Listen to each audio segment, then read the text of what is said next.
we just finished an amazing podcast with Syama Bunten, a transformational wealth leader, co-founder of the Wealth Catalyst Summit, held in San Francisco, New York City, and salons nationwide, host of the nationally award-winning Getting Rich Together podcast, and creator of the Wealth Catalyst Substack.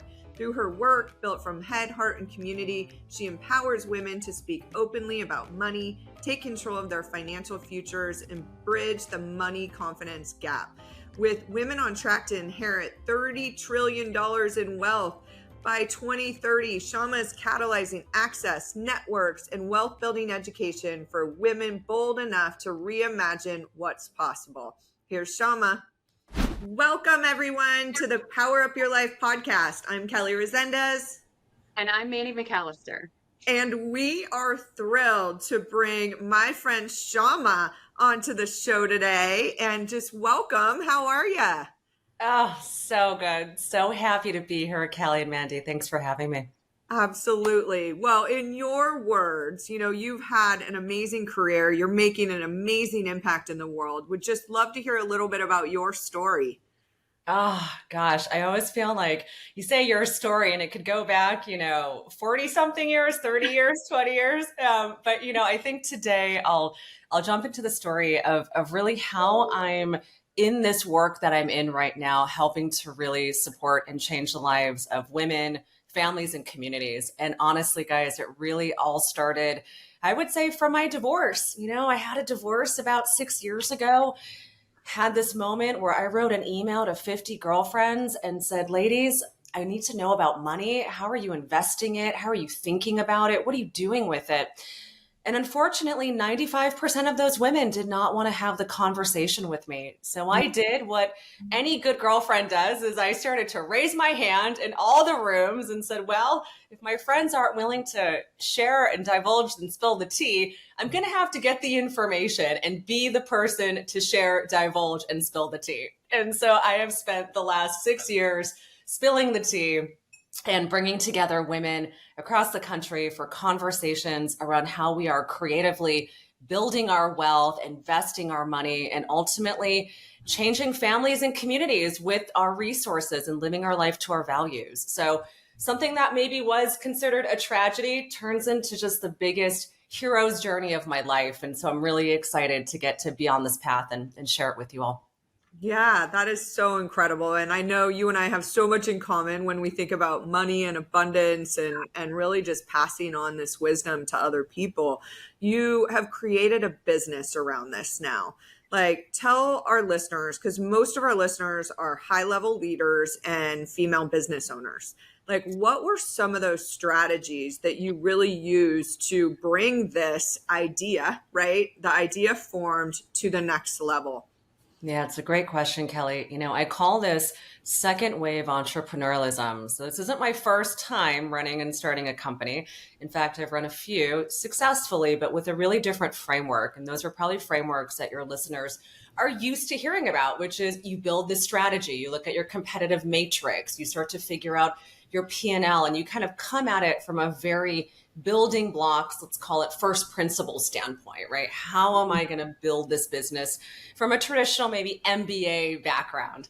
Now, the way that I've really approached the second business or the second wave entrepreneurialism is through the lens of how can we create radical and lasting change in the world? And that means that we're actually making business decisions still rooted in the same business fundamentals, but not looking at simply short-term gains. And I think that is really the difference between building in this capacity. So in a longer term capacity, it's looking at what truly is the 5-10-year impact and vision of this business. Who are the real aligned collaborators that maybe aren't going to happen overnight, but are going to be the people who we want to work with over time? And so I'd say historically, at least in my business background, one company I ran, we did $3 million in 6 months from launching. It was really around how do you get the wins and show those sort of quarterly reports and make everyone proud.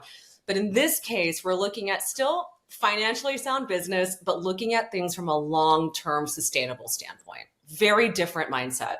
Yeah, amazing. And honestly, I feel like that's kind of a feminine energy, right? Like the masculine energy of just meet the one goal right in front of you. I think that that is what is going to contribute to capitalism here moving forward. And your work is so incredibly aligned with what we do at GoBundance Women. We, one of our core pillars is financial freedom and talking about the number. It's such a faux pas sometimes to talk around the dinner table about how much money something was, or I made $100,000 in X, or I just bought a 53-unit apartment building. You want to high five for it. So that open discussion, I think, is an excellent step one. I'm wondering from you, from the kind of average people, the people who are in their leadership roles, what are some steps 1 and 2 to kind of get into that growth mindset if they're not already there? Yeah, I think one of the conversations that's probably not uncommon in your rooms are around longevity and really how long we are going to be living. And I think that especially really lands with high achieving women. Whether you're in the C-suite of a company or you're a founder of a corporation, really starting to think about, okay, how long am I planning to live? And how do I really need to leverage this asset, which is either my business or my job, right? So, whatever those profits are going towards, whether that's saving or investing, how can I start to really diversify and think much longer term than I've ever been raised to think about? Mm. Because historically, we all thought we would retire at 65. That just isn't the case. I have a girlfriend who started a company at 65. She's turning 70 this year. I mean, we are doing all sorts of things at all ages. And so this idea of really like, how long do I need to live? And is my current investing strategy really going to get me there? I think is the very first thing to ask ourselves, because ladies, we're probably going to be living into our 100s. And that puts us at well past the expected lifespan of what we've been looking at today. Yeah. Yeah, so good. Which I'm like, my vision is like I'm 120 playing pickleball and winning tournaments still. So I got a lot of passive investing that I've got to create for myself between now and then. We got you. What would you say some of the greatest myths or just things that you've uncovered that women especially have around money that if they thought of it differently, that they would be in a much better place?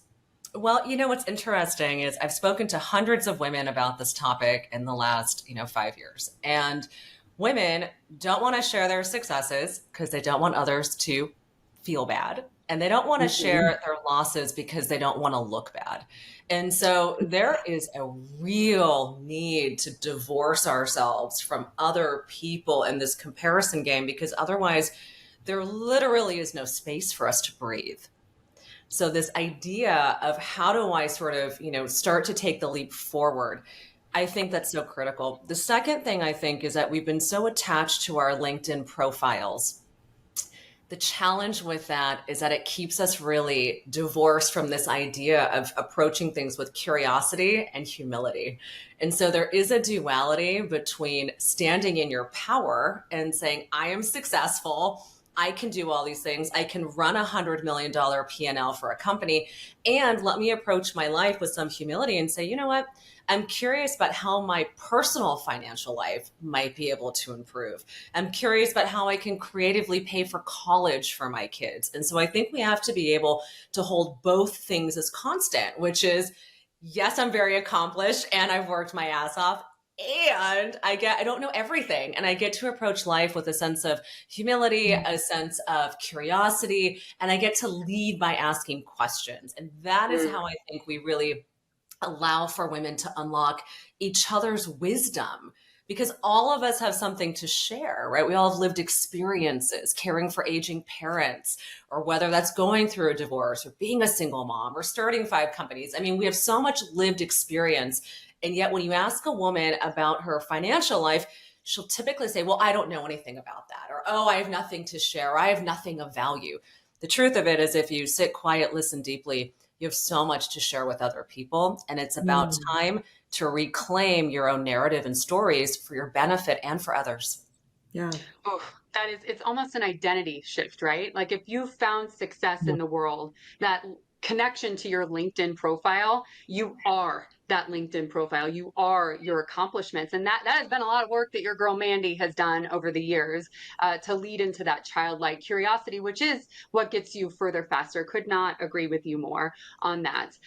Most of our listeners are leaders or entrepreneurs, and that entrepreneurial mindset, it tends to be unconventional. I'm curious about the work that you do and the successful women that you get to work with. Talk to me about some unconventional strategies that people might disagree with, but that to be true. Oh my gosh. Money flows, right? Like, I think it's so funny how people don't realize just all the ways you can make money, right? Like, I think, at least for my background, I was raised with this like 401k, buy a house, like very sort of simple, safe sort of things. But there have been some interesting things that I've uncovered throughout my journey. And so one of them is, I have one of our speakers and a good friend of mine. She is a serial business buyer, like serial business buyer. She has bought in businesses, you guys, anywhere from $10,000 to $300,000. And she has done something so cool, which is basically understand how all these businesses are interrelated so they can all really support each other and everything has a really shared sort of back end. And she now manages 10 companies. I'm like, how do you do that? And she manages to take care of her family and she only works like 10 hours a week. So women are incredible. We can do incredible things. The other really interesting things I have found have been women who have been starting to moonlight their businesses. And I know this has become so much more popular these days as we went through this tragic COVID period together. But we're seeing women who are really maximizing not only their, let's say, 9 to 5 job, but starting to put lots of experiments out in these 5 to 9 hours is what we call them, right? You're 9 to 5 and you're 5 to 9. And so we're seeing a lot of different kinds of businesses come out of these really simple market tests. And that I think is fascinating because a lot of later stage entrepreneurs, I think, are somewhat trepidatious to jump off the cliff. But what we're finding is, starting to dip your toe in the water in these things, right, while you have something safe, is really the key to sort of start to have your business and start to do product market fit without cutting off a lifeline. So I think the big question, and a lot of the women I get the pleasure of working with are about 40 over, right? So we've had lived experiences, and a lot of us are saying, okay, we've been told to play it safe. But some of the more interesting ways of looking at investing in money have been come through things that are maybe not sexy, right? So I have a girlfriend who's buying a laundromat, like not sexy, but sexy, right? Like, I mean, that is like real cash that's flowing in. So I think we're seeing the rise of like ingenuity and confidence to step into other arenas because we realize, hey, I might be 40, 50, or 60 right now. I've got at least another 40, 50, or 60 years in front of me. What else can I do and how can I start to play? That is so incredible. Our girl Mandy here owns a car wash. So definitely you're speaking our language, and we'd love a connection with your friend with the 10 businesses. She's right up our alley. We've got one of our members of GoBundance down in Florida is in basically crime scene cleanup. And now she's added multiple verticals. She's got a YouTube following. She's also got, service that picks them up, like all sorts of stuff. She's vertically integrating debt. Vertically integrated in debt. Yes. Yes, we love it.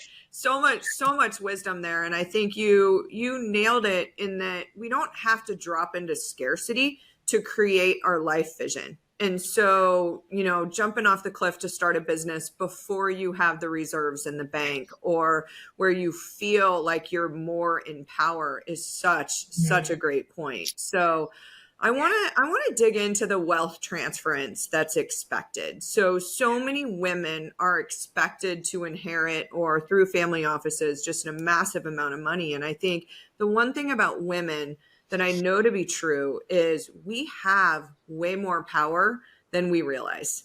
If you had a magic wand, how would these women be investing this money so that we can systemically change all of the absolute corruption and nonsense that's going on in this world, from health to, food to, poverty to whatnot? What would your magic wand do at your level of consciousness, Syama?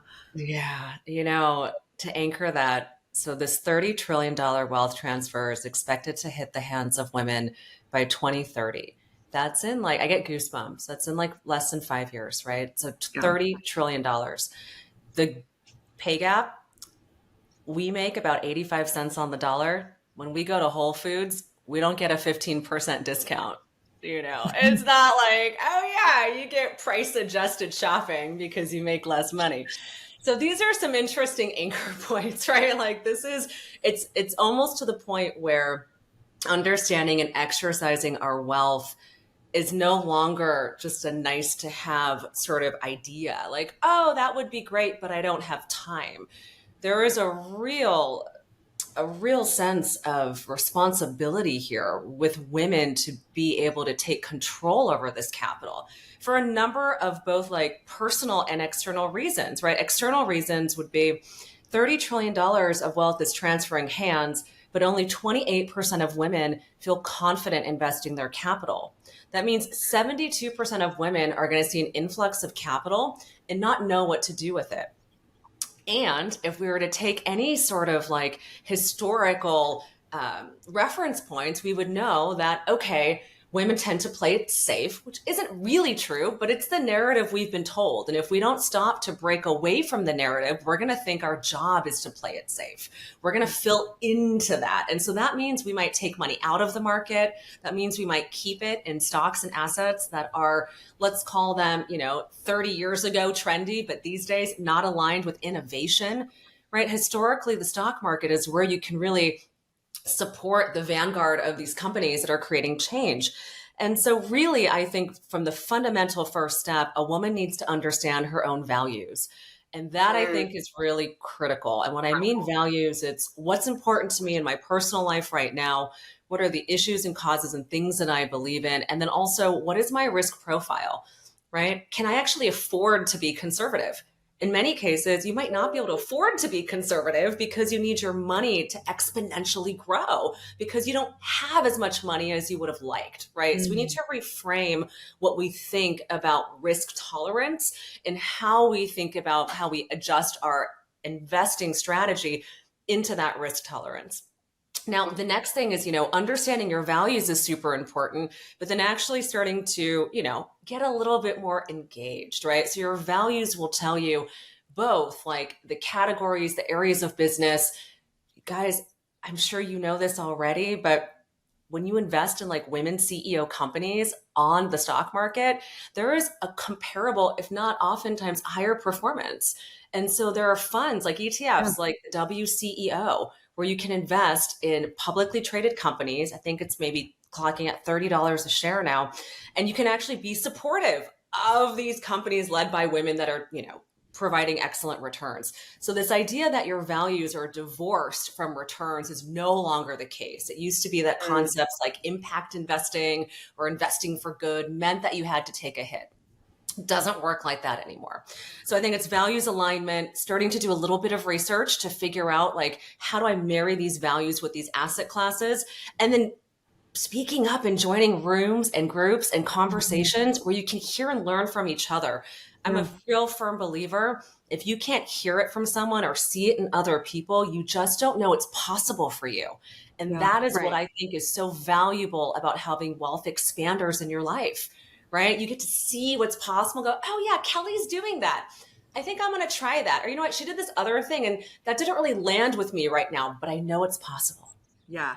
One thing on that, Mandy, sorry, just to interject, only 2.5% of venture capital is going to female founders right now. Do you see that being the biggest opportunity for us to shift the leadership numbers?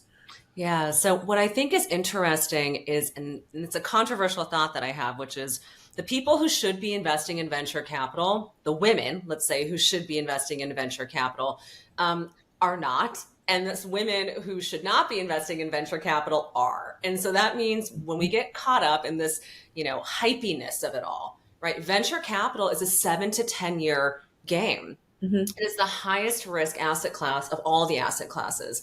It is extremely powerful and important to fund venture capital because it is actually taking the risk on the innovation of the things that we're going to be experiencing in the next 10, 20, 30 years eventually get to go on, let's maybe it gets on the S&P 500, right? Let's say it goes public in 20 years. So when you take a bet in venture capital, you're taking a bet in the long-term vision of the world, which means you have to have a vision of the world yourself that you're building into to be able to know what that thesis should look like.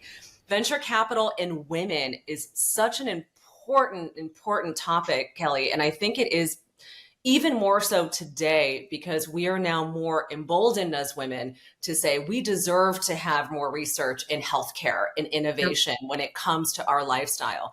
We no longer are satisfied by testing that's just done on men and maybe lab animals. We want to have real testing and real things done in the areas of women's healthcare, which I think is one of the most underfunded and one of the most important areas for women to be putting venture capital in, as well as other areas of like big research. So I think that VC funding in women will help to really catapult us into this next level of leadership within women, but ultimately it's going to balance out the world. And so I'd like to see this as like, yes, we need to move the numbers on women, but more importantly, we need to move the numbers in terms of like women's health, research, like all of these different components for us to thrive. You are speaking Kelly's language because she is now president of a company called Minerva that is telemedicine for women's health. And they're collecting tons of data and using AI to make actionable decisions for women's health. So that was, I don't know if that was set up, but it was perfect. It was not set up, but I think the conversation for the women listening out there is that the numbers are pathetic. And the only way that we do something about them is to educate ourselves and start having that bigger vision. So thank you, Syama, for that. I'll add this, which is most of the time people are thinking about investing. If they're new to venture capital, they're thinking about investing with like, oh, I'm, with my salary, my take home, that 5 to 10% or 20% of their overall assets. But there's been so many more creative ways in investing in venture capital. And a lot of women who don't feel like they're in control of necessarily, the overall P&L of their household are often in control of the P&L of their philanthropic giving.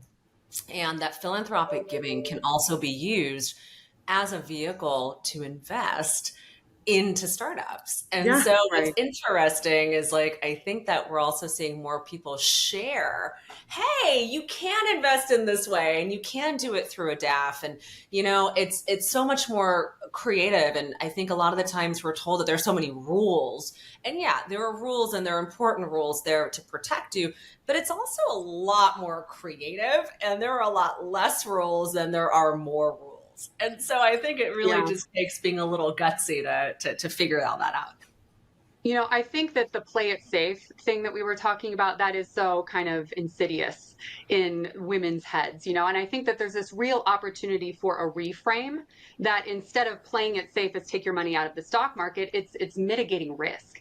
I buy apartment buildings, and the people I get to work with helping them buy apartment buildings, it's how do we plan for those big worst case scenarios? And you can absolutely do that in stock market investing too. Actually, we shared something for GoBundance Women on Instagram recently of, Mr. Wonderful from Shark Tank. He was talking about how all of his returns, not even the lion's share, all of his returns came from women-owned businesses because we do a better job of mitigating risk. So rather than play it safe, let's mitigate risk. Love that.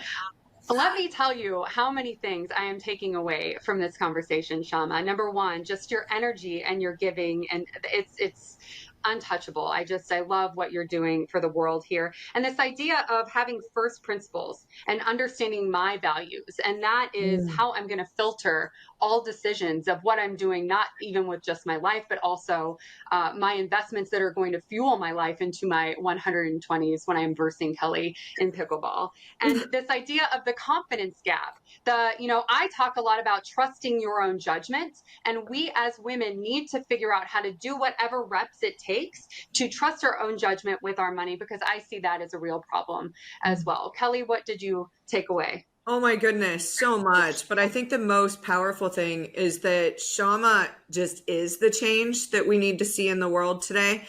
She went through something tragic. She transcended what she went through, and now she shares it to educate and bring more people around these tables to have conversations about money that we need to be having. And so if you're listening, that is the greatest takeaway, is that money is not something that we need to hide. The power of money, the power of our confidence is set up to change the world. And if we're not going to do it, like, who is? Like, it's our turn, ladies. Let's go. Mm-hmm. But it's Syama, not now then when. Yep. Absolutely incredible, having you here. We always want to make sure that we know the best way that we can support you. So if there's a connection, a resource, an event, anything that you've got, how do our listeners get in touch with you and support you on your mission? Thanks, Kelly. Thanks, Mandy. So we've got our Wealth Catalyst Summits, and it's wealthcatalystsummit.com, and we're doing them in New York and San Francisco, and bringing together leaders and founders and women who are just brilliant to just, let's relax and have fun. Let's have some champagne. Let's talk about money, So we have our Wealth Catalyst Summits. Would love to invite everyone to come. And then I love to share what's going on inside of our world and my head and my heart on our Substack. It's been a place this year that I've just started to really share from really intimately. And I've realized that it's good to say the things that are on my mind, because not everyone says what's on their mind. And we need more examples of bold women who are going to share what's on their mind and their heart, so that we can all light the torch for each other. So come read, come hang out, come see how wild my brain is. I love it. I love it. And one of the major things that we do in GoBundance Women is ask the question, who do you know that I need to know? And that's how I got to meet Syama, was through Alice Chen, one of our amazing women in the group that's always out there. And then now we've got Dr. Betty come to your event, so many things. And that's really how we're all going to help one another. So if you love this episode, do the same thing. Who needs to hear from Syama today? Who needs to power up their life? And for those of you that are really looking to grow your influence, head over to Power Up Your Life Now or GoBundance Women. We've got all the things to be able to support you on this mission and helping you create this vision for making the world a better place. So thank you for joining us on the Power Up Your Life podcast. Syama, thank you. Incredibly blessed for the time with you today. Bye, everyone. See you next time. See you next week.